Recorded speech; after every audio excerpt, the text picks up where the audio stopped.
गुडघेदुखी एका काळात फक्त वयस्कर लोकांमध्ये आढळायची. इवन यंग एजमध्ये बऱ्यापैकी आपल्याला त्रास दिसतोय. त्याचं कारण काय सध्या?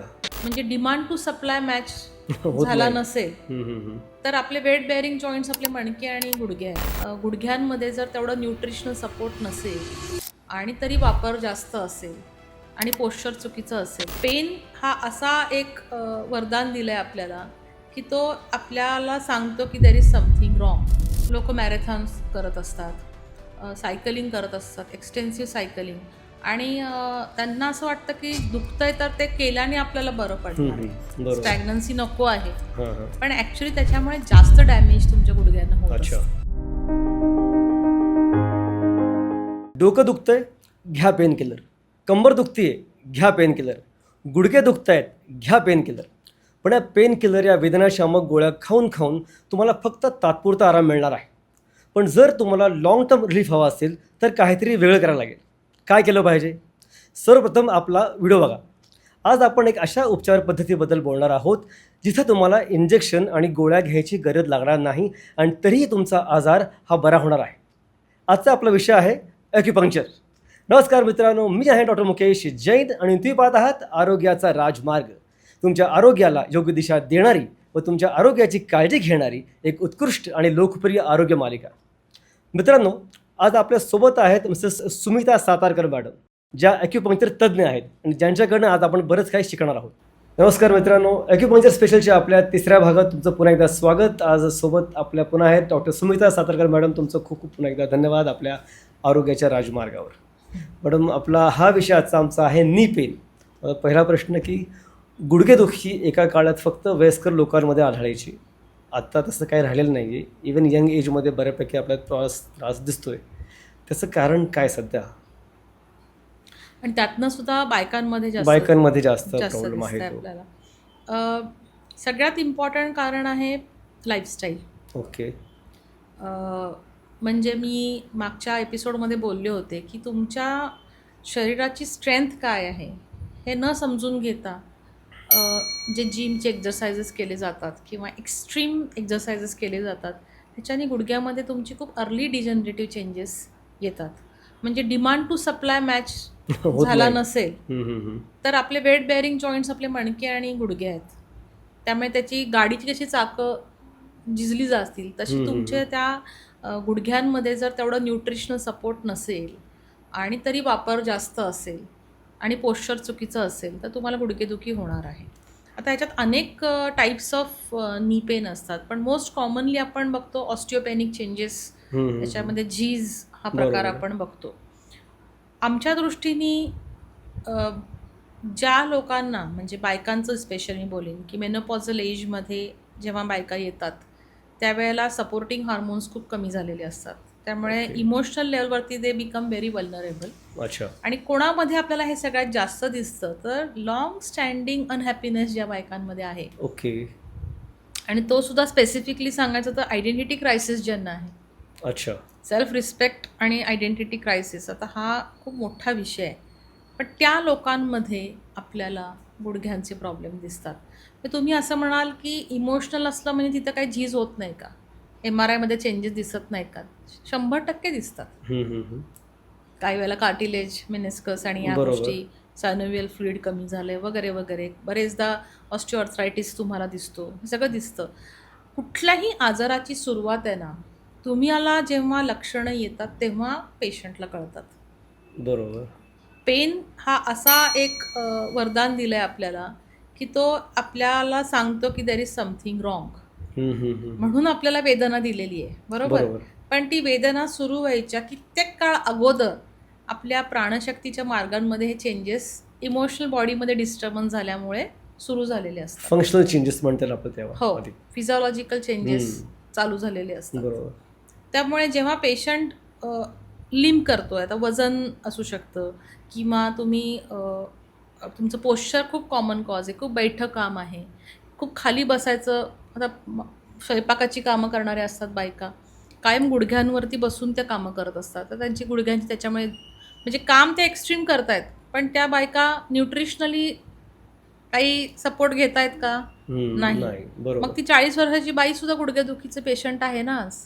बरोबर. एक तर मेन्स्ट्रुअल सायकलमध्ये जो ब्लडचा ऱ्हास होतो त्याला सुद्धा आयर्न रिच असणं तुमच्या बॉडीमध्ये, आणि मग पोळी भाजी खाल्ली म्हणजे आपलं जेवण झालं, हा जो कॉन्सेप्ट आहे लोकांचा, त्याच्याने ते पुरेसं न्यूट्रिशन आपल्याला मिळत नाही.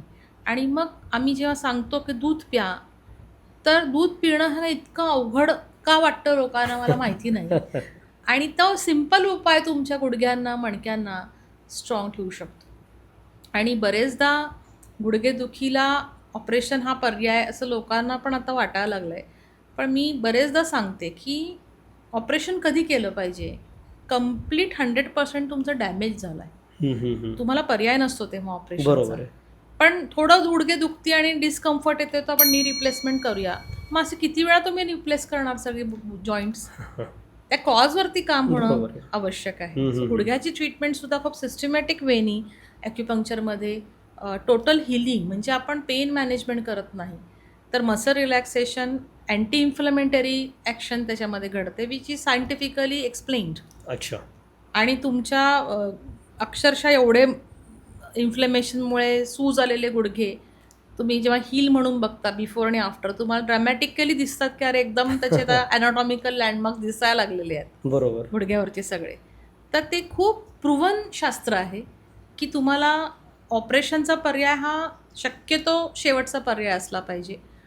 आणि मेडिकली म्हणजे मेडिकल ॲक्युपंक्चरमध्ये तुम्हाला त्याला प्रॉपरली त्याला जे कॉज आहे त्याप्रमाणे ट्रीटमेंट, ॲक्यूट असेल किंवा क्रॉनिक. आता लिगामेंटली टेअरमुळे पण गुडघेदुखी असते, ACL टेअर आहे, ह्याच्यामध्ये असं असतं की तो टेअर किती आहे.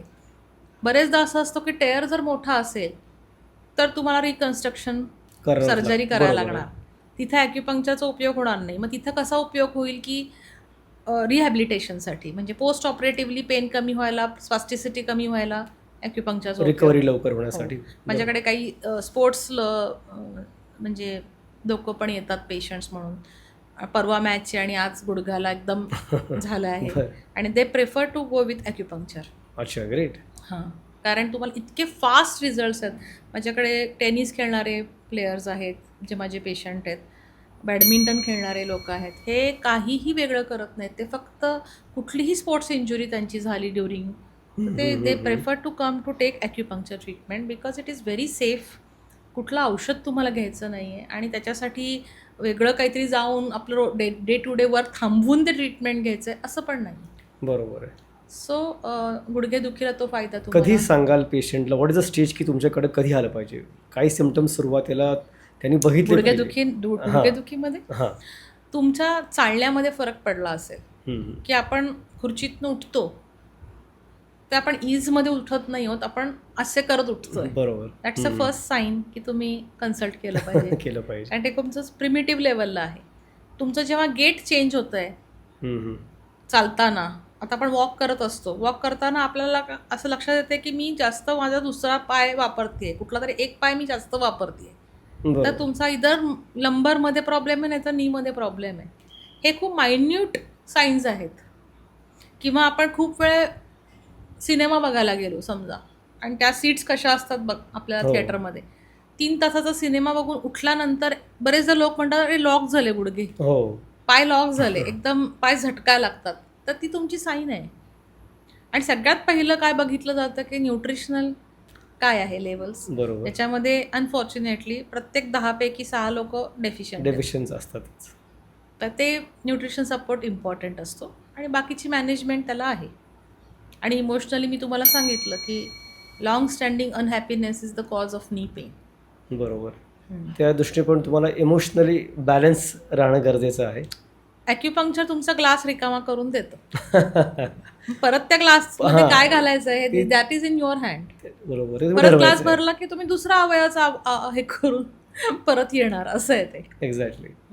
हा आपला रोल झाला की आपण ॲक्युपंक्चर थेरपी करतोच आहे किंवा पेशंटचा इमोशनल इम्बॅलन्स सगळंच आहे. एक्सरसाइजचा एक इम्पॉर्टंट रोल आहे जो पेशंट बऱ्याच वेळेला इग्नोर करतो किंवा नको असलेला एक्सरसाइज करतो. तुमचं त्यावर काय म्हणणं आहे ना? म्हणजे कसं होतं की लोक मॅरेथॉन्स करत असतात, सायकलिंग करत असतात, एक्सटेन्सिव्ह सायकलिंग, आणि त्यांना असं वाटतं की दुखतंय तर ते केल्याने आपल्याला बरं पडणार आहे, स्टॅग्नन्सी नको आहे. पण ॲक्च्युली त्याच्यामुळे जास्त डॅमेज तुमच्या गुडघ्यांना होत असतं. तर तुम्हाला काहीही झालं तरी जर दुखत असेल तर पहिल्यांदा तुम्ही व्यायाम नाही केला पाहिजे. हम्म, हम्म, हम्म, हम्म. ते खूप इम्पॉर्टंट आहे. कारण वेदना का होतीये? कारण तिथं दाह आहे. दाह बरोबर. म्हणजे इन्फ्लमेशन आहे. आणि हम्म. इन्फ्लमेशन, व्यायाम तुमचं इन्फ्लमेशन दुरुस्त नाही करू शकणार. इन्फ्लमेशनसाठी तुम्हाला ट्रीटमेंट घेणं आवश्यक आहे. इन्फ्लमेशन गेल्यानंतर तुम्ही जेव्हा व्यायाम कराल त्याचा फायदा तुम्हाला मिळणार आहे. सो प्रिव्हेंटिव्ह मेजर्ससुद्धा फार इम्पॉर्टंट असतात, की दुखतंय म्हटल्यानंतर पहिलं काम लोक काय करतात, व्यायाम सुरू करतात. खूप तऱ्हेचे गुडघ्याचे व्यायाम यूट्यूबवरती बघून वगैरे करायला लागतात, पण त्याच्यामध्ये जास्त डॅमेज होण्याची शक्यता शक्यता असते. असते. आता शेवटचा प्रश्न, ॲक्युपंक्चरने तुम्ही कुठले कुठले आजार, म्हणजे त्याचं स्पेक्ट्रम किती आहे ट्रीटमेंटचं, कुठले कुठले आजार आपण बरे करू शकू? ॲक्युपंक्चरनी आपण लिटरली सर्दी, ताप, खोकल्यापासून दम्या आणि ब्रॉन्कायटिस, ॲलर्जीज, अच्छा. स्किन डिसीजेसपर्यंत, ऑस्टिओआर्थरायटिस म्हणजे गुडघेदुखी, कंबरदुखी, सायटिका, लंबॅगो, स्पॉन्डिलायटिस, मायग्रेन, इन्सोमनिया. अच्छा. गायनॅकॉलॉजीमध्ये बघायला गेलात तर obesity, hormonal problems, PCOD, acne, infertility, primary secondary दोन्ही, एंडोमेट्रिओसिस, ओव्हेरियन सिस्ट, फायब्रॉइड्स, किडनी डिसीजेसमध्ये बघायला गेलं तर 8 mm 7 mm पर्यंतचे रिनल कॅल्क्युलस Calculus आपण पण करू आहे. शकतो. फॅटी लिव्हरला आपण ट्रीटमेंट देऊ शकतो. थायरॉइड्सचे ट्रीटमेंट देऊ शकतो. सायकॅट्रिक इलनेसेसमध्ये अँझायटी, डिप्रेशन हे खूप चांगल्या पद्धतीने हँडल होतात. आता इथं ब्लड प्रेशर आणि डायबिटीस हे काही आजार लक्षणं आहेत, ते क्युरेबल आजारच नाही आहेत. त्यामुळे ते कंट्रोलमध्ये येतात ट्रीटमेंटनी. त्याचा अच्छा. अर्थ ते बरे होतात असं नाही. पण बाकी कशाला ट्रीटमेंट देता येत नाही ॲक्युपंक्चरची, तर प्रेग्नन्सीमध्ये देता येत नाही. अच्छा. ज्या लोकांना कार्डियक कंडक्शन डिफेक्ट्स आहेत, ज्यांना पेसमेकर बसवलेला आहे, ओके. त्यांना देता येत नाही. ज्यांना फुल्मिनेटिंग इन्फेक्शन्स आहेत, ज्याला आपण इमर्जन्सी म्हणतो, मेनिंजायटिस आणि अगदी म्हणजे डेंग्यूचा सुद्धा हाय फीवर आहे किंवा चिकनगुनिया खूप हाय फीवर आहे, तिथं नाही. पण पोस्ट डेंग्यू, पोस्ट चिकनगुनिया जे जॉईंट बरोबर. पेन आहे, हो हो, ते तर ते खूप आपल्याला राहतात त्यांचे खूपच, नंतर. अर्थरायटिस इज अ खूप सुंदर ट्रीटमेंट आहे अर्थरायटिसच्या लोकांना. ऑटो इम्युनसाठी ॲक्युपंक्चरचं, कारण auto immune is directly related to emotional stress. बरोबर. त्याला आणि निद्रानाश, इन्सॉम्नियामध्ये बऱ्यापैकी चांगलं होतं. सगळ्यांच्या गोळ्या बंद होतात, झोपेच्या गोळ्या घ्यायला लागत नाहीत. गोळ्या बंद होतात आणि त्याकरता गोळ्या पण खायला लागत नाही उपचारामध्ये आपल्या. मेन तर तेच आहे की ॲक्युपंक्चरमध्ये तुम्हाला गोळ्या नाही, पेशंटचं इंजेक्शन काम काही आहे, नाही. ट्रीटमेंट घेतलं ही इज फ्री. आहे ते गोळ्या पण त्यांच्या सुटतील आणखीन गोळ्या खाण्यापेक्षा. पण खूप खूप धन्यवाद तुमचं. आज Thank you आपला so तिसरा much. एपिसोड खूप छान झाला आणि पेशंटला बऱ्यापैकी कळलं असणार त्यांना की आय होप सो. नी पेनमध्ये काय केलं पाहिजे आणि कधी उपचारची सुरुवात केली पाहिजे. तर प्रेक्षक हो, तुमचं भरभरून प्रेम आम्हाला आज मिळालेलं आहे. Thank you for your immense love. अशीच बघत राहा आमच्या आरोग्याचा राजमार्गचे एपिसोड्स, आणि तुमचे काही प्रश्न असतील तर आम्हाला कमेंट सेक्शनमध्ये नक्की विचारा. आणि हो, व्हिडिओला लाईक, शेअर आणि सबस्क्राईब करणं विसरू नका. बघत राहा आमचा आरोग्याचा राजमार्ग. Once again thank you madam so much. Thank you so much.